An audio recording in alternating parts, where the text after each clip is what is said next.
Let's go, baby. What a win for the Memphis Grizzlies. 151-148 overtime victory over the Phoenix Suns. I'm Rusty Buckets, the Two Buck Sports Show, here with your post-game bounce of the Grizzlies' first overtime game of the year, their 12th double-digit comeback win of the year, and the Grizz start the home stand off right. What a freaking night, man. It didn't start great for Ja, for several guys. Jaylen fouled out, but it was a great overall team win from top to bottom. On a night when Bradley Beal had a career resurgence, had his first double-double of the year, finishing with 24 points, 11 assists in 43 minutes. Book fouled out, but had 28 and 10. We took the best shot that the Suns could possibly give us, and we found a way to win, man. Just what a night. Working down the stat sheet first before we get into some of my takes.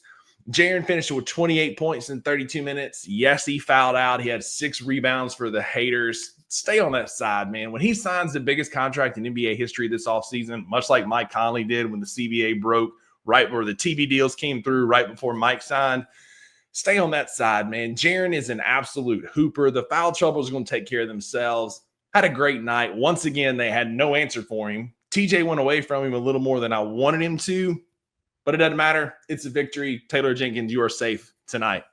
Again, Desmond Bane had a great night tonight. 53% from the field, 8 of 15, 3 of 9 from 3, 25 points, 9 big assists, several steals, was just all over the court, played some good defense, picked up some fouls off the Suns. Just a great night for Desmond Bane.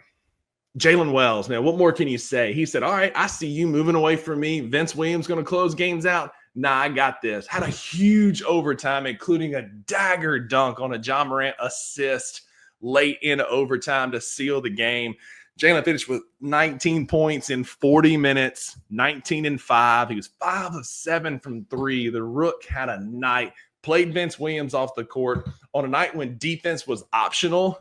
We went with a more offensive-minded lineup, and Jaylen Wells was a beneficiary of that. Say what you want about Santi Aldama, 17 and 6 tonight. Again, a couple big steals from Santi, 5 assists. The 7-footer played really, really well tonight. He's not the best player on the court at any time, but Santi does little things well. And yeah, for all the inconsistencies, Santi steps up when you need him, and tonight was one of those nights. Santi had a big game. Brandon Clark, again, on a day today when on the Daily Grind and the Two Buck Sports Show, I talked about Brandon Clark just plays winning basketball. I said, watch him tonight. He will be in good position for rebounds or help other people get rebounds. Little did I know he was going to be in prime position for the most improbable tap-in I think I've ever seen in my life on a Ja Morant 3 that fell short, looked like a pass, for a reverse tip-in. That's the first oop I've ever seen like that. BC continues to play winning basketball. In overtime, Kevin Durant looked like he had a wide-open 3 to tie it late in overtime. And who closed out and contested it but 1-5? Brandon friggin' Clark. Plays winning basketball again tonight. BC was big off the bench. Finished with 21 minutes with 14 points, 5 boards, 1 block. He was 6 of 10 from the field, 3 offensive rebounds. Brandon Clark just continues to play winning basketball. Zach Edey had a good first half. Finished 8 and 8, 8 points, 8 boards. Played some in overtime. He played well. Nothing remarkable, but not a bad night for the big rookie. Was in good position. It's not a great matchup for him because of the athleticism that Phoenix has, especially in the post. But it was a fine night. But tonight was all about 12. We called 12, and he answered at the most opportune time for the Grizzlies. Listen, Ja was bad in the first half. He was 0 for 9 before he hit his first 3. Just a very inefficient night. He shot 28% from the field, 1 of 12 from 3, but that one mattered late in the game to help us force overtime and give us a chance to win. His shots weren't falling from the field, so he just went to the free throw line. We had Demon Ja attacking, pushing the ball, pushing the rim, and finished 14 of 14 from the free throw line, finding ways to get the ball in and make big plays. We called 12 at the end of regulation, and he tied the game. And in overtime, again, 3 big assists, none bigger than finding Jaylen Wells for the dunk that was the dagger for the night. Ja finished with 29 points, 8 assists, 4 rebounds, and 2 steals. Played great defense once again, very pesky defense on the Suns, again on a night where defense was optional. Look, it wasn't the best game. Again, we gave up 41 points in the third, 34 in the fourth and the first.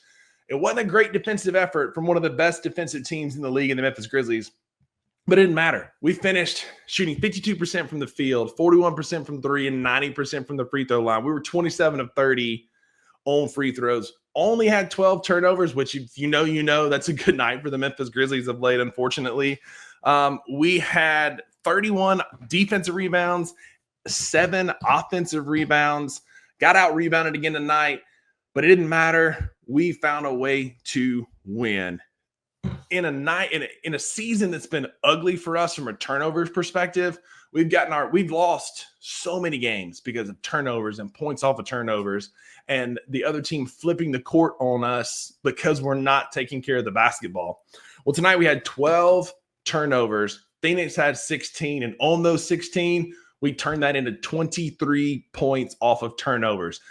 Finally, the Memphis Grizzlies flipped the turnover battle, especially points on turnovers tonight, and it paid off in a major way in what was an epic comeback for the Grizzlies. Once again, man, for all the stuff going on this week, Ja deactivated social media again. For some reason, Jaylen being a target of trade talks with some clowns on Twitter this week. The team rallied and found a way to win. Blocked out the noise, kept composure, and battled with a playoff Phoenix Suns team. Look, they're not the Suns of old. They are getting old. But you got Book and Beal gave us their best shot tonight. That's the best Phoenix has played in weeks. And we took it on the chin, found a way to win, and they still have Kevin Durant, the best scorer on the planet. And we found a way to weather the storm and get a huge home win. Like, there's just not enough positive things to say about tonight. We can look at some of the ugly. There was some net negatives that weren't pretty. Again, Ja was very inefficient, 28% from the field. Yes, Jaylen fouled out. Our big three were called upon, and they answered. We had a night where we needed every single one of Ja's points, Jaylen points, and Dez points, and they stepped up to the tune of 82 points. I said earlier today that I wanted 60-plus from them. We got 82 out of our big three. You can't ask for much more than that, man. Again, huge win for the Grizzlies. Our bench stepped up and played really well tonight, especially late with Santi and BC and then Jaylen being a starter. But our bench guys stepped up and played big down the stretch and helped us get a win. I'm fired up. I may not go to sleep for another hour or two after that. What an awesome win. Awesome way to start the home stand. It doesn't get any easier from here. We play again Friday night. The New York Knicks come to town in a revenge game for us. They blistered us on their home court back about a month ago. It's our time now. Starting the homestand 1-0 is huge for building some momentum after a tough road trip. Let's keep that momentum going on Friday night. It's going to be a great night. Maggie and I are going to be in the building. Super stoked to be there and watch it. Show out, show up, be loud. Go Grizz. What a win tonight, baby. See y'all Friday.